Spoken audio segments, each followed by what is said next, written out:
السلام عليكم ورحمة الله وبركاته. الحمد لله رب العالمين، حمدا كثيرا طيبا مباركا فيه كما يحب ربنا ويرضى، وأشهد أن لا إله إلا الله وحده لا شريك له، وأشهد أن محمدا عبده ورسوله صلوات ربي وسلامه عليه وعلى آله وسلم تسليما كثيرا. أما بعد، فإن شاء الله تعالى مع مجلس من مجالس التفسير ومع تفسير سورة النور، سائلين الله سبحانه وتعالى عونه وسداده وتوفيقه ومنته علينا، وأسأل الله عز وجل أن يعلمنا ما ينفعنا، وأن ينفعنا بما علمنا عز وجل، وأن يزيدنا علما. وقفنا في هذه السورة المباركة الكريمة عند الآية الرابعة في قول الله سبحانه وتعالى: والذين يرمون المحصنات ثم لم يأتوا بأربعة شهداء فاجلدوهم 80 جلدة ولا تقبلوا لهم شهادة أبدا وأولئك هم الفاسقون إلا الذين تابوا من بعد ذلك وأصلحوا فإن الله غفور رحيم. هذه الآيات قد اشتملت على حد قذف المحصنات، وحد القذف الذي ذكره الله سبحانه وتعالى بالرمي، والقذف والرمي معنيان أو لفظان بمعنى واحد، والمعنى السب، ومعنى السب والشتم، فيقذفون بالفاحشة. فالقذف والرمي بالفاحشة هو أن يقول أحد لآخر: أنت فعلت كذا. وقد اختلف في معنى المحصنات وكيف يكون هذا الإحصان وشروط الإحصان. والمحصنات يختلف معناه على حسب السياق الذي سيق فيه والذي وجد فيه هذا اللفظ، فيختلف. قد يكون الإحصان في بعض المواطن بمعنى الإسلام، والإحصان في بعض المواطن بمعنى الحرية، وفي بعضها المحصنات بمعنى المزوجات أو الأنفس المزوجة، وهنا الإحصان بمعنى التعفف أو العفيفات. فهنا قوله تعالى: والذين يرمون المحصنات، أي يقذفون المحصنات بالزنا. وهل هناك شروط حتى يؤثر هذا اللفظ؟ يعني هل كل واحد أو أي أحد رمى آخر بحد الزنا يقام عليه حد القذف إن لم يأتي بأربعة شهداء؟ قال العلماء أن هناك شروط في الإحصان، يعني ليس كل مقذوف ومرمي ومشتوم ومسبوب صح أن يقال فيه أن يقال فيه مقذوف وأن قاذفه عليه الحد. ولذلك من العلماء من اشترطوا شروطا يجب أن تتوافر حتى يصح الإطلاق أن هذا إحصان، وقاذفه يحد. واختلفوا، منهم من جعل هذه الشروط 5 ومنهم من جعلها 4. ولذلك في قوله: والذين يرمون المحصنات، قالوا يجب أن تتوفر 5 أشياء مذكورة في المقذوف أو المقذوفة حتى تكون محصنة، ومن ثم يجب الجد والحد والجلد والحد على قذفه. يعني يجب أن يكون المقذوف مسلم بالغ عاقل حر عفيف، فإذا تخلف شرط من هذه الشروط لا يجلد قاذفها، والجمهور على هذا. ومنهم من تجاوز عن بعض هذه الشروط، منهم الإمام ابن حزم رحمه الله تعالى. فذهب ابن حزم إلى أن تخلف هذه الشروط باستثناء العفة، يعني هو تمسك بالعفة فقط، وقال إذا كانت هذه النفس عفيفة أو كان المقذوف عفيف أو المقذوفة عفيفة فقط، فلا يؤثر في إيجاب الحد على القاذف. فذهب إلى أن قاذف الكتابية وقاذف المجنونة وقاذف الصغيرة وقاذف الأمة كل هؤلاء يجب عليهم الحد إذا كان المقذوف عفيفا، كما قلت لأنهم اشترطوا الجمهور اشترط 5 شروط: الإسلام والعقل والبلوغ والحرية والعفة من الزنا. ومنهم من تجاوز عن شرط الإسلام وجعلها 4، وهي العقل والبلوغ والحرية والعفة، أي لم يعتبر الإسلام شرطا من شروط الإحصان، ولذلك أوجب الحد على الكتابية إذا قذفت. فإذا عندنا شيء وهو شروط يجب أن تتوافر في القاذف نفسه، القاذف الذي يتكلم ويشتم ويسب ويرمي غيره حتى يحد، وكذلك شروط في المقذوف المرمي والمشتوم والمسبوب، وشروط في المقذوف به، اللفظ نفسه الذي به يحد قائله. القرطبي رحمه الله تعالى ذكر نقلا عن العلماء شروطا في القاذف وشروطا في المقذوف به وشروطا في المقذوف. فأولا قال شرطان في القاذف وهما العقل والبلوغ، وشرطان في المقذوف به اللي هو اللفظ، يجب أن يكون طبعا هل كل من شتم أحدا أو سب أحدا قال له مثلا يا مجنون يا حمار يا أبله يا سفيه يحد؟ قالوا لا، لأن من شروط الحد أن يقذف بالزنا أو اللواط أو بنفيه عن أبيه، يقول له يقول له لا أعلم لك أبا، أو يقول فلان ليس بأبيك، خلاص يبقى بيعرض له بقذف والديه.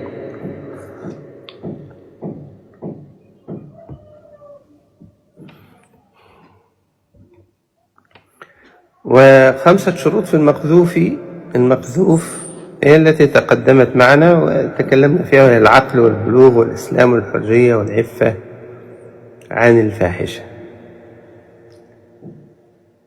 هنا مقدر محذوف من السياق في قوله تعالى والذين يرمون المحصنات. ما هو المقدر؟ يرمونهم بماذا؟ يرمونهم بالزنا. الذين يرمون المحصنات يعني يرمونهم بالزنا أو اللواط على قول فريق من العلماء. ونقل الرازي رحمه الله تعالى في التفسير الكبير هذا الإجماع على ذلك، وقال وقد أجمع العلماء على أن المراد الرمي بالزنا، وفي الآية أقوال أخرى، أحدها أنه الزنا، وقيل ذكر المحصنات وهن العفائف، فدل ذلك على أن المراد بالرمي رميهن بضد العفاف. وثالثها قوله تعالى ثم لم يأتوا ب4 شهداء، يعني على صحة ما رموهن به. ومعلوم أن هذا العدد من الشهود غير مشروط إلا في الزنا. ورابعها انعقاد الإجماع على أنه لا يجب الجلد بالرمي بغير الزنا، فوجب أن يكون المراد هو الرمي بالزنا، يعني الشتم والسب هذه الفاحشة. فقوله تعالى والذين يرمون المحصنات ظاهره النساء دون الرجال. وهل هذا صحيح؟ هل هذا صحيح وهو رمي النساء دون الرجال؟ هذا ليس بصحيح، بل إذا قذف الرجل كذلك يحد قاذفه. ولذلك والدليل على ذلك هو الإجماع المنقول في المسألة، لأن الحافظ ابن حجر رحمه الله تعالى قال وقد انعقد الإجماع على أن حكم قذف المحصن من الرجال حكم قذف المحصن من النساء. ونقل الإجماع على ذلك أيضا القرطبي في تفسيره والحافظ ابن كثير رحمهم الله. والشنقيطي في أضواء البيان يقول وقد أجمع جميع المسلمين على أن قذف الذكور للذكور أو الإناث للإناث أو الإناث للذكور لا فرق بينه وبين ما نصت عليه الآية من قذف الذكور للإناث للجزم بنفي الفارق بين الجميع. طيب لماذا خص اللفظ بالتأنيث؟ لماذا قيل محصنات ولم يكن مثلا ولم يقل محصنين فيدخل فيه النساء والرجال؟ يقول العلماء خصت النساء بالذكر في قوله تعالى والذين يرمون المحصنات لأن قذفهن أشنع والعار فيهن أعظم. هناك قول آخر في هذه الآية وهو أن الآية تعم الرجال والنساء، والتقدير فيها والذين يرمون الأنفس المحصنات، فهنا ليس تخصيصا للرجال دون النساء أو النساء دون الرجال، ولكن المقصود بها الأنفس المحصنات. ويؤيد هذا قوله تعالى في آية أخرى والمحصنات من النساء، قيدها الله سبحانه وتعالى في سورة النساء والمحصنات من النساء، فإن البيان بكونهن من النساء يشعر بأن لفظ المحصنات يشمل غير النساء، وإلا لم يكن للبيان كثير معنى. وقيل المراد الفروج، كما قال تعالى والتي أحصنت فرجها، فتتناول الآية الرجال والنساء. وإذن والذين يرمون الفروج المحصنات. فقيل إن لفظ المحصنات أيضا وإن كن للنساء لكنه هنا يشمل النساء والرجال تغليبا لأن القذف عادة وغالبا يكون في النساء دون الرجال، فغلب اللفظ. أشار إلى هذا الصديق حسن خان في تفسيره فتح البيان ناقلا له عن القرطبي كما هو ديدنه وشأنه في تفسيره فتح البيان، والشوكاني في فتح القدير، ناقلين له عن القرطبي وغير مشيرين إلى القرطبي كما هو دأبهما وشأنهما في كثير من الأحيان، ينقلان عن القرطبي دون عزو إليه غفر الله له. وقوله والذين يرمون المحصنات، قلنا أن هذه المحصنات شروط الإحصان الإسلام، العقل، البلوغ،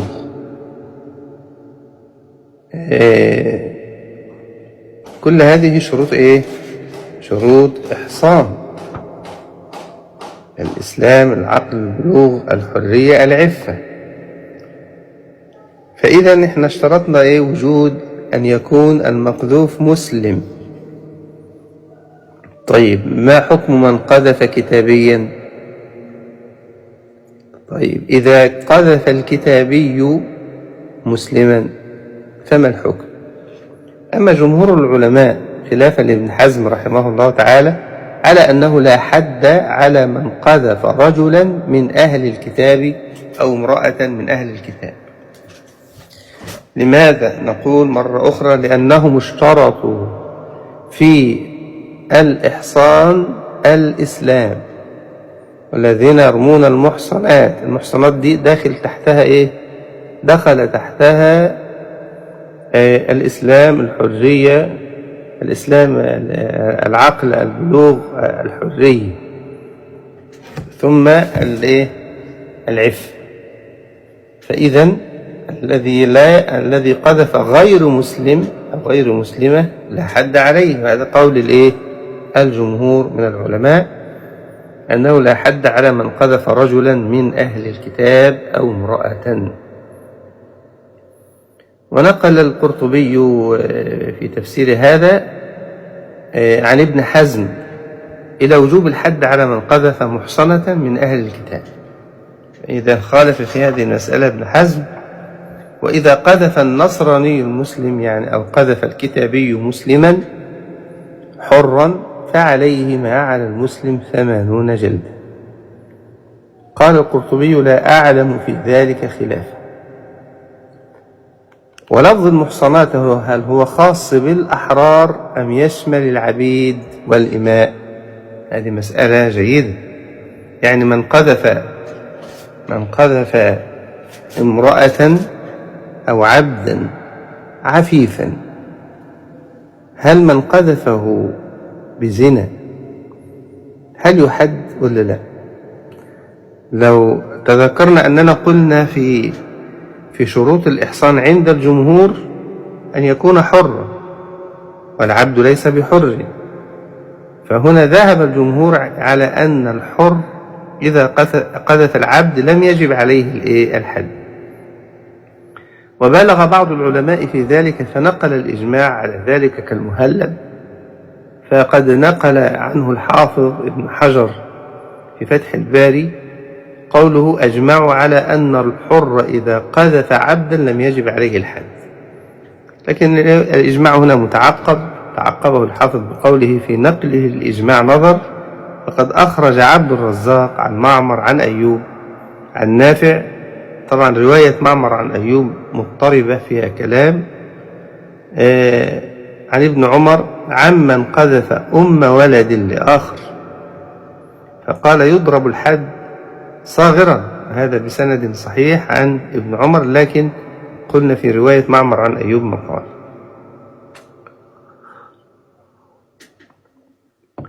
وقد ورد في من قذف مملوكه وهو بريء ما أخرجه الإمام البخاري ومسلم من حديث أبي هريرة رضي الله عنه قال أبو القاسم صلى الله عليه وسلم من قذف مملوكه وهو بريء مما قال جلد يوم القيامة إلا أن يكون كما قال. فقول جلد يوم القيامة ما يفيد أنه لا يجلد في الدنيا. فأما العبد إذا قذف حرا فإنه يجلد 40 على النصف من حد الحر، لقوله تعالى فإن أتينا بفاحشة فعليهن نصف ما على المحصنات من العذاب. إذن وجه الاستدلال في حديث البخاري السابق على إسقاط الحد عن الحر إذا قذف عبدا واضح، ودل هذا الحديث على ذلك لأنه لو وجب على السيد أن يجلد في قذف عبده في الدنيا لذكره كما ذكره في الآخرة، وإنما خص ذلك بالآخرة تمييزا للأحرار عن أو من المملوكين. فأما الآخرة فإن ملكهم يزول عنهم ويتكافؤون في الحدود ويقتص لكل منهم إلا أن يعفو، ولا مفاضلة حينئذ إلا بالتقوى.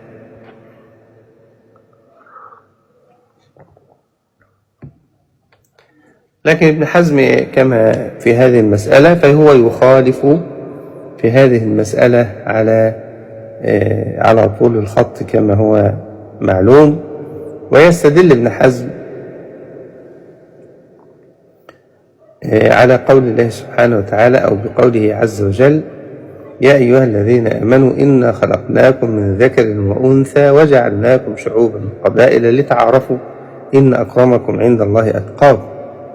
ويقول والناس في الولادة أولاد آدم وامرأته، ثم تفاضل الناس بأخلاقهم وأديانهم لا بأعرافهم ولا بأبدانهم. قد قال رسول الله صلى الله عليه وسلم إن دماءكم وأموالكم وأعراضكم وأبشاركم عليكم حرام، فسوى صلى الله عليه وسلم بين حرمة العرض من الحر والعبد نصا. ونقل ابن حزم أقوال موافقيه ومخالفيه وأدلة هؤلاء وهؤلاء. لما قلنا إن في شروط الإحصان أن يكون بالغا، طيب من قذف بنتا صغيرة طفلة هل يقام عليه الحد؟ اختلف فيها العلماء.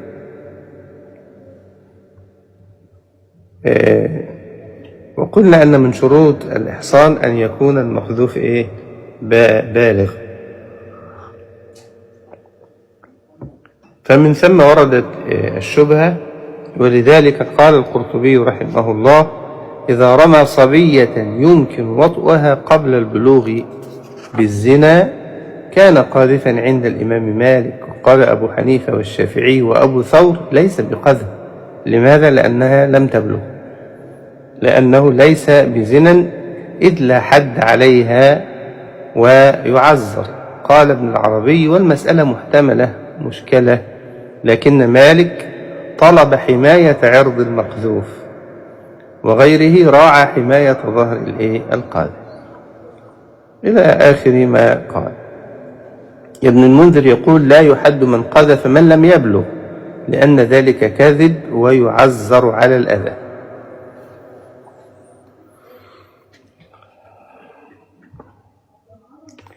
قوله تعالى والذين يرمون المحصنات ثم لم يأتوا بأربعة شهداء. هؤلاء الشهداء لابد لا يتكلم ولا يرمي أحد بأنه وقع في الفاحشة إلا بأن يكون معه 4 شهداء. على ماذا يشهدون؟ يشهد الشهود على أنهم رأوا الرجل مع المرأة في الفاحشة ليس فيها مراء ولا جدال ولا تردد أنه يزني زنا حقيقي. وهل يكون الشهداء رجالا ونساء أم رجال فقط؟ يعني هل يصح شهود المرأة على الرجال أو شهود المرأة في حادثة الزنا وأنها تشهد وتذهب للقاضي وتقول رأيت؟ لا تعتبر شهادة المرأة في هذه المسائل، لأن الله عز وجل قال ثم لم يأتوا ب4 شهداء. فذهب الجمهور من العلماء إلى أن شهادة المرأة لا يعتد بها في الحدود ولا في القصاص، فعلى ذلك لا يعول على شهادتهن في القذف. ودليلهم ثم لم يأتوا ب4 شهداء. وأيضا الحدود تدرأ بالشبهات. قد قال الله سبحانه وتعالى في شأن النساء أن تضل إحداهما فتذكر إحداهما الأخرى، شهادتها على النصف من شهادة الرجل في الأموال، لكنها مردودة بالكلية في الحدود. أما عقوبة من ثبت عليه هذا يقول سبحانه إن الذين يرمون المحصنات الغافلات المؤمنات لعنوا في الدنيا والآخرة ولهم عذاب عظيم يوم تشهد عليهم ألسنتهم وأيديهم وأرجلهم بما كانوا يعملون يومئذ يوفيهم الله دينهم الحق ويعلمون أن الله هو الحق المبين. فالقذف هذه كبيرة من الكبائر، وقد جاء الوعيد عليها في الدنيا والآخرة، والنبي صلى الله عليه وسلم جعلها من الموبقات، هو رمي من لم تكتمل شرائط القذف فيها، لم يأتي ب4 شهداء في هذه المسألة. فإذا لم يأتي ب4 شهداء لا يجوز له أن يتكلم بنصف كلمة. ولذلك قال النبي صلى الله عليه وسلم اجتنبوا 7 الموبقات. قيل يا رسول الله وما هن؟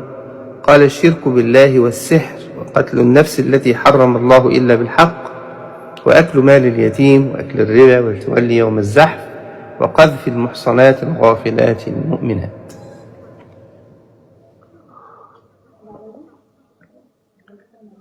فهنا القذف، عقوبة القذف هنا أيضا يحد ويجلد 80 جلدة، لقوله تعالى: والذين يرمون المحصنات ثم لم يأتوا ب4 شهداء فاجلدوهم 80 جلدة. فإذا هؤلاء ملعونون لعنهم الله في الدنيا والآخرة، ولهم أو لعنوا في الدنيا والآخرة ولهم عذاب عظيم يوم تشهد عليهم ألسنتهم وأيديهم.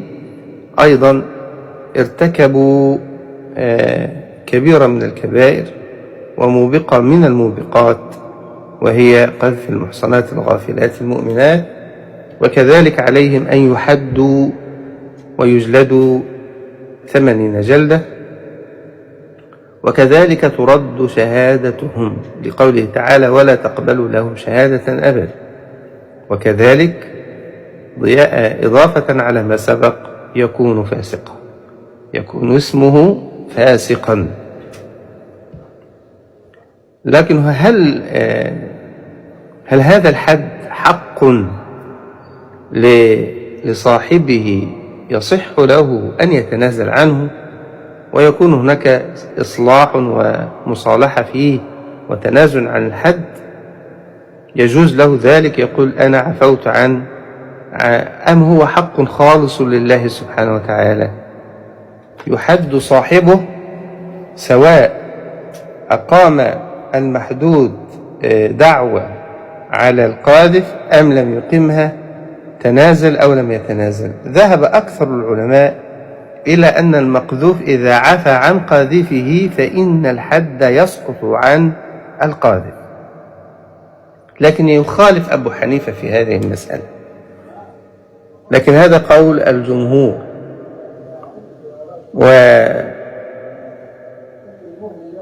ابن الجوزي في زاد المسير يقول: وحد القذف حق لآدمي يصح أن يبرئ منه ويعفو عنه. لكن أبو حنيفة يقول هو حق الله عز وجل.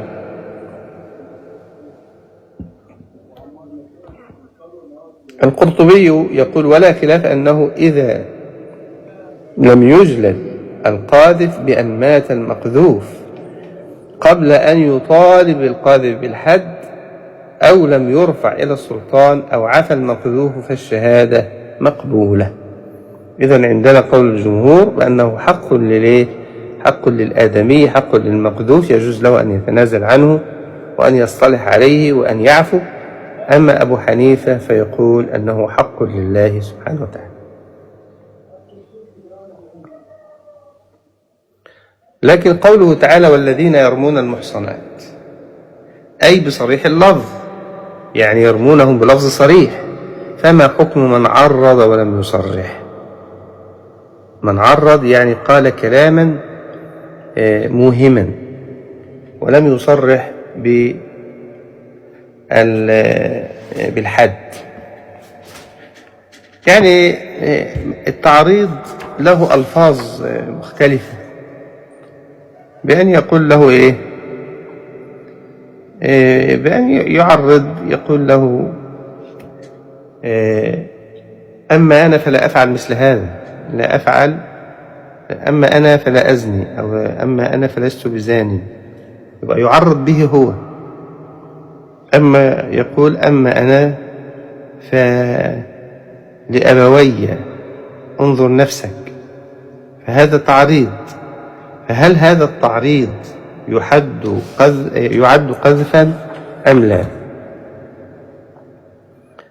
الإمام مالك رحمه الله أو الإمام الشافعي رحمه الله وغيره من العلماء يقولون أن التعريض بالقذف لا يعطي حكم التصريح، ويدل على ذلك ما أخرجه البخاري ومسلم أن رجلا عرض بامرأته. هذا الحديث رواه أبو هريرة قال: جاء رجل من بني فزارة إلى النبي صلى الله عليه وسلم فقال: إن امرأتي ولدت غلاما أسود. قال النبي صلى الله عليه وسلم: هل لك من إبل؟ قال نعم. قال فما ألوانها؟ قال حمر. قال هل فيها من أورق؟ والأورق اللي هو الأسود، سواد ليس بصافي، ومنه قيل للرماد أورق. قال هل فيها من أورق؟ قال إن فيها لورقا. قال فأن أتاها ذلك؟ يعني كل هذه الليبل حمر، يعني لماذا يخرج منها أسود؟ قال عسى أن يكون نزعه عرق. قال وهذا عسى أن يكون نزعه عرق، يعني أتى بجد بعيد من أجداده أو أخواله أو غير ذلك. وكذلك الحدود تدرأ بالشبهات، فإذا إذا عرض ولم يصرح كان أحرى أن يرد عنه الحكم، حكم القذف. وصح عن فريق من أهل العلم أن التعريض ليس فيه حد، كما ورد عند عبد الرزاق جملة من الآثار عن الصحابة والتابعين في ذلك.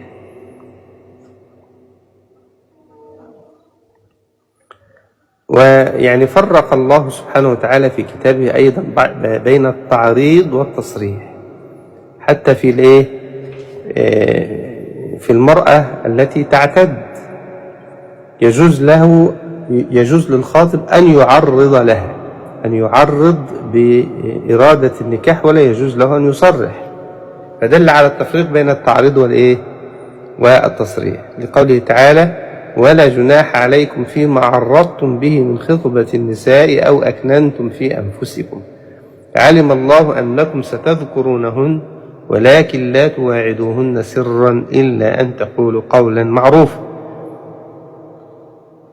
ففرق الله سبحانه وتعالى بين حكم التصريح وبين حكم التعريض تفريقا لا يختل عن ذي حس سليم. لكن ذهب بعض العلماء إلى أن التعريض بالقذف يعد قذف، وهو قول الإمام مالك رحمه الله تعالى. ودائما الإمام مالك يبني أقواله على أهل المدينة، وأعظم ممن بنى الإمام مالك قوله عليه أقوال عمر وابن عمر. ولذلك ممن كان يرى أن التعريض بالقذف فيه الحد، إن كان يتوقع أن فيه قذف أمير المؤمنين عمر رضي الله عنه. أخرج عبد الرزاق في المصنف بإسناد صحيح عن ابن عمر أن عمر كان يحد في التعريض بالفاحشة.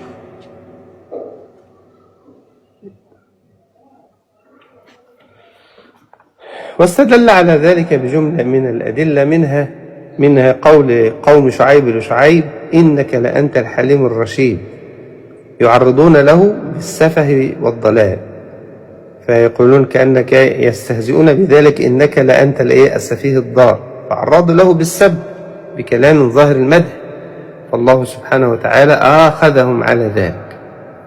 والله سبحانه وتعالى قال في أبي جهل الذي كان يدعي العزة والكرم، فالله سبحانه وتعالى يقول له ذق إنك أنت العزيز الكريم، فهذا تعريض له بأنه كان العزيز الكريم في الدنيا، يعني ذق أيها العزيز الكريم.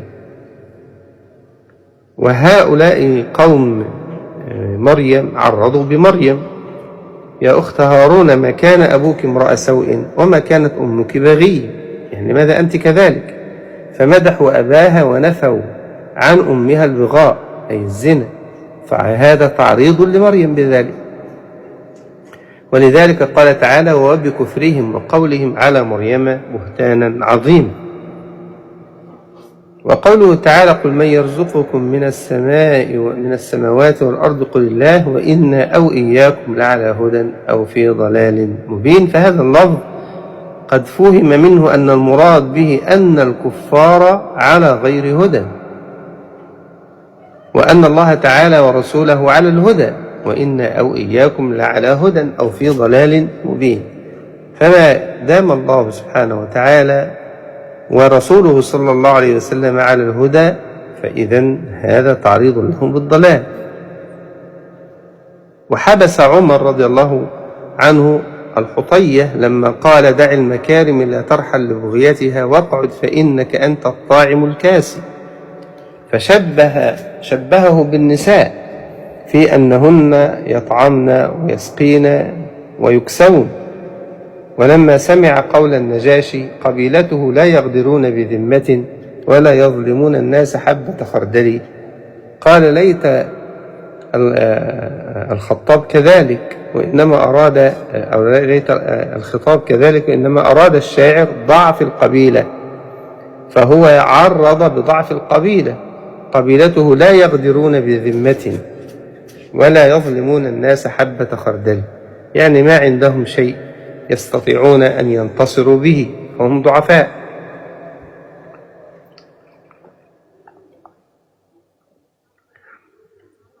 وما أورده القرطبي رحمه الله تعالى في إقامة الحد على المعرض بالقذف ليس بصريح. قال الحافظ ابن حجر: ومن لم يقل بالحد في التعريض يقول بتأديب فاعله أو بالتأديب فيه، لأن في التعريض أذى للمسلم، وقد أجمعوا على تأديب من وجد مع امرأة أجنبية في بيت والباب مغلق عليهم، يعني أجمعوا على التأديب حتى وإن لم يروا إقامة الحد عليه، لأنه لا أحد يشهد. هل التوبة ترفع كل هذه الأشياء؟ الله سبحانه وتعالى قال إيه؟ إلا الذين تابوا وأصلحوا وبينوا فأولئك أتوب عليهم. فهنا يقول تعالى إلا الذين تابوا. طيب هل التوبة ترفع كل هذا أم ترفع أمرا دون آخر؟ هل التوبة ترفع إلا الذين تابوا من بعد ذلك وأصلحوا فإن الله غفور رحيم؟ هل التوبة ترفع الحد؟ لا ترفع الحد طبعا، لكن هل ترفع الفسق أم تجيز الشهادة بعد أن كانوا مردودي الشهادة؟ لأن الآية احتملت أمورا، وقال الله سبحانه وتعالى بعدها إلا الذين تابوا من بعد ذلك وأصلحوا فإن الله غفور رحيم. العلماء يقولون في هذا أن من المتفق عليه أن القاذف مستحق لثلاثة أمور: إقامة الحد عليه، رد الشهادة، اعتباره فاسقا. فإذا تاب فإن التوبة لا تسقط عنه الحد، لا تسقطه ما دام أمره قد وصل إلى السلطان بإجماع المسلمين. أما رد الشهادة والحكم عليه بالفسق قد ذهب الجمهور وجمهور العلماء منهم مالك والشافعي وأحمد إلى أنه إذا تاب قبلت شهادته وارتفع عنه حكم الفسق. ومن الحجج لأصحاب هذا القول أن الحدود كفارة لأهلها، وأن التوبة تجب ما قبلها. ذهب بعض العلماء إلى أن الذي يرتفع بالتوبة إنما هو الفسق، فقالوا يرتفع عنه حكم الفسق، يعني لا يقال عنه فاسق ويبقى مردود الشهادة أبدا، يعني لا يشهد أبدا في المحاكم أمام القاضي. وهذا قول أبي حنيفة رحمه الله تعالى، وقول غيره من أهل العلم هو قول ليس بالصحيح وغير وجيه. والله عز وجل قال هو الذي يقبل التوبة عن عباده ويعفو عن السيئات. وقوله تعالى قل يا عبادي الذين أسرفوا على أنفسهم لا تقنطوا من رحمة الله، والله يريد أن يتوب عليه. فمن حجج هذا القول ما روي عن النبي صلى الله عليه وسلم أنه قال لا تجوز شهادة خائن ولا خائنة ولا محدود في الإسلام. وهذا الحديث ضعيف جدا، ففيه يزيد بن أبي زياد الشامي وهو ضعيف. فلابد إذا تاب توبة صادقة نصوحا أنه يرتفع عنه الفسق ويكون مقبول الشهادة. ويكون مقبول الشهادة. هذا هو الصحيح. لكن هل التوبة هنا أن يقول أستغفر الله؟ أما ما هي شكل التوبة وصفة التوبة؟ قال العلماء أن صفة التوبة أن يكذب نفسه ويعترف على نفسه بأنه قد كذب على المقذوفة وافترى عليه. والحجة لهذا القول أن القذف فيه ظلم للعباد، فلا بد أن تنفى التهمة عنهم بأن يكذب المفتري نفسه. ومن الحجة لهذا القول أيضا ما روي عن عمر رضي الله تعالى في قصة أبي بكر، هي قصة مشهورة جدا أخرجها عبد الرزاق في المصنف بإسناد صحيح، ولها طرق متعددة من طريق أبي عثمان النهدي قال: شهد أبو بكرة ونافع وشبل ابن معبد على المغيرة ابن شعبة. أبو بكرة ونافع وشبل ابن معبد شهدوا على المغيرة بن شعبة أنهم نظروا إليه كما ينظرون إلى المرود في المكحلة. فجاء زياد فقال عمر: جاء رجل لا يشهد إلا بالحق. قال: رأيت مجلسا قبيحا وانبهارا. قال: فجلدهم عمر الحد. وأخرجه أيضا ابن أبي شيبة في المصنف، وأخرج ابن أبي شيبة بإسناد صحيح عن قسام بن زهير قال: لما كان من شأن أبي بكرة والمغيرة بن شعبة الذي كان منه، قال أبو بكرة: اجتنب أو تنحى عن صلاتنا. يقول له: اجتنب أو تنحى عن صلاتنا، يقول ذلك المغيرة ابن شعبة، فإن لا نصلي خلفه. قال: فكتب إلى عمر في شأنه. قال: فكتب عمر إلى المغيرة: أما بعد فإنه قد رقى إلي من حديثك شيء أو حديثا، فإن يكن مصدوقا عليك فلا يكون مت قبل اليوم خير لك، فلأن تكون مت قبل اليوم خير لك. قال: فكتب إليه وإلى الشهود أن يقبلوا إليه، أي يقبلوا إليه يعني يأتوه. فلما انتهوا إليه دعا الشهود فشهد أبو بكرة وشبل ابن معبد وأبو عبد الله نافع. فقال عمر حين شهد هؤلاء الثلاثة: أود المغيرة 4. وشق على عمر شأنه جدا. فلما قام زياد قال: إن تشهد إن شاء الله إلا بحق.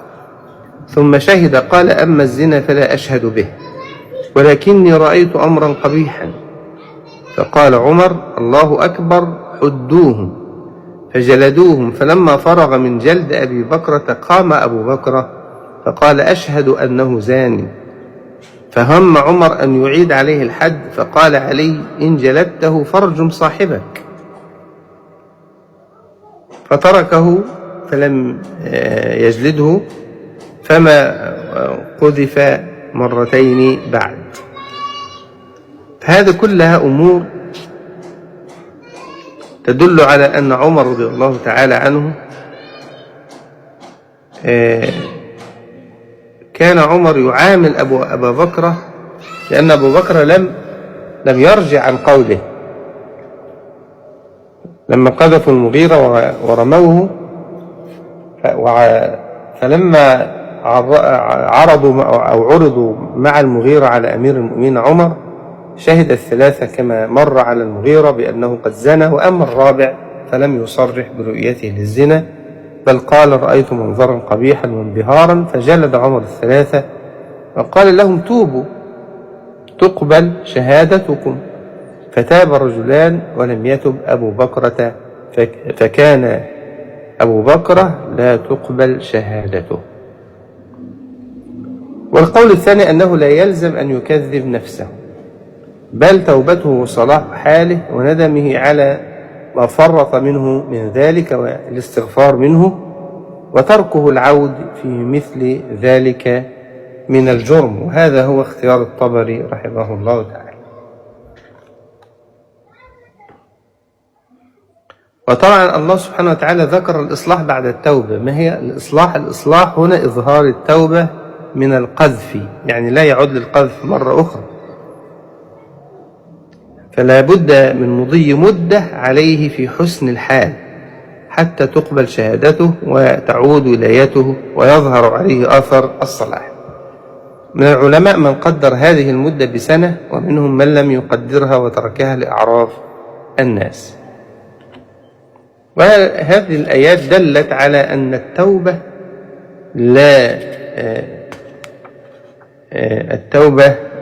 لا يشترط فيها، أو التوبة لا يكفي فيها الاستغفار فقط، وإن ليس كل ذنب يكفي فيه أن يقول صاحبه أستغفر الله، لكن هناك ذنوب تحتاج إلى استغفار وصدقات ورجوع وإصلاح وغير ذلك. هاتين الآيتين اللتان تناولناهما اليوم فيهما حد القذف، وفي هذا الحد من الأحكام المسائل وأبواب الفقه ما قد مر على آذانكم بارك الله فيكم، ما فيه يعني غالب الأحكام الخاصة بالقذف في هاتين الآيتين. ثم نتجه بعد ذلك إلى آيات الملاعنة وما فيها، ثم حادثة الإفك بعد ذلك وما فيها. لكن أيضا يستحب أن يبتدأ بها لما فيها من الأحكام الخاصة، وبداية تستحق البداية، ولا يعني يكفي فيها أن تكون نهاية مجلس لما فيها من الأحكام المهمة. أسأل الله سبحانه وتعالى التوفيق والسداد والقبول، وأن يعلمنا سبحانه وتعالى ما ينفعنا، وأن ينفعنا عز وجل بما علمنا، وأن يزيدنا علما، وأن يغفر لنا الذنوب ويستر لنا العيوب سبحانه وتعالى، إنه هو الغفور الرحيم الذي يحب الستر والعفو. والسلام عليكم ورحمة الله وبركاته.